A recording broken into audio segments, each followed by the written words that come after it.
We really didn't have any business making this movie for the budget that we had. But Magnetic Dreams came on board early on, and they were incredibly supportive from the very beginning. Magnetic Dreams was largely an animation studio. Before that, this was their first really big VFX job that integrates live action footage, and so it was a matter of adapting a culture of an animation studio to kind of ease into this VFX environment. They never created a fully CG creature before that would interact with talent, but we knew that they had the means to do it. We knew they had the tools and the talent to do it, and so we were excited to see what they came up with. It was about, I would say, about a year and a half before principal. We started just noodling around with sketches. Ryan, of course, had a lot of feedback in that stage and kind of getting his ideas out there. We started out trying to keep the shot count around 70, and we ended up with around 210 shots. About 45 or 50 were full CGI creature shots. There was no motion capture, and after it was all hand keyframed animation.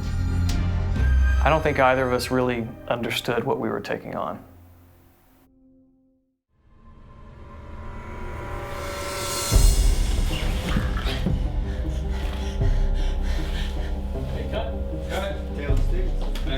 We have more experience on the compositing side than we did on the set supervision side. What you realize really quickly is that it slows you down considerably on set. So anytime you have an effect shot, it ends up being 3 shots. So when Freddy's reaching his arm into the darkness, we shoot Steven on green screen, then we take Steven and the green screen out, we shoot a background plate, then Don comes in with his gray ball to read the light, and then we have to do a 360-degree mirror ball still for reference.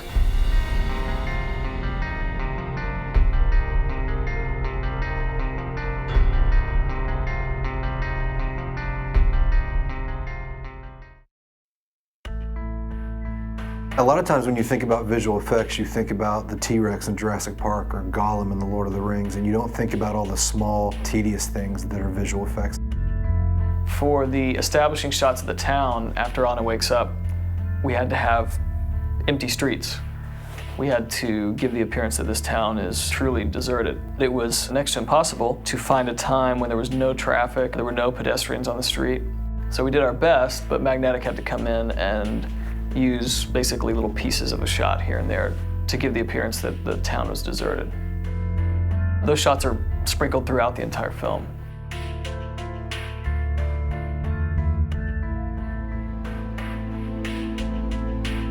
And they don't draw any attention to themselves, but they're just as important as the big VFX shots. Designing the darkness was a complicated process. Smoke, gas, these sort of non-tangible elements are unpredictable. You don't animate it in the sense that you say it's going to move here, then we're going to add a key and it's going to move here. We're going to tell it this is how much gravity it has, this is how much wind it has. We'll see. And unfortunately, with something of that scale, we'll see can mean 3 days of rendering, of simulating. So that was a challenge in and of itself. The darkness wall was difficult because of the simulation time and the amount of hard drive space. It's like delayed feedback. You have to wait, 2 days to see really what you're doing, and then if it doesn't work, you have to redo it all again. When you're in a close-up and when you're in a wide shot, the simulation can be completely different. It's not just a matter of moving the camera in closer. It's a matter of like, okay, now that we move the camera in closer, we really got to crank up the quality. Oh, well, now it doesn't look like the darkness, so now we got to completely reimagine it. And so there was a lot of trial and error figuring out, okay, what is the best settings for when we have a wide shot, for when we have a medium shot, and for when we have a close-up, and then how do we completely reimagine that for when we're inside the darkness, because a simulation that is an entire volume fog would have been impossible. And so that was finding stock elements and footage and mist and these sort of things to try and create what the feeling of being inside the darkness would be. Sail 52, take 1 marker, and settle. Camera set. And action.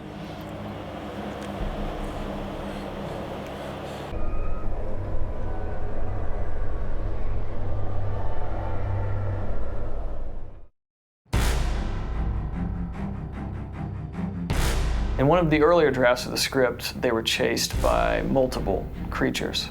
And then that evolved.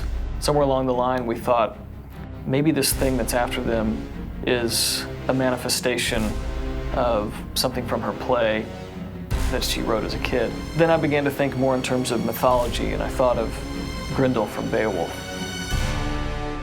I think as soon as we committed to having that element in the story, we decided to just kind of unleash ourselves creatively as much as we could, try to get an on-screen presence that was going to not only be effective for the story, but memorable and something fresh and dynamic that we hadn't necessarily seen before in that form. Based on descriptions from Ryan, we had pretty quickly got to one single idea. There were a lot of iterations of that concept.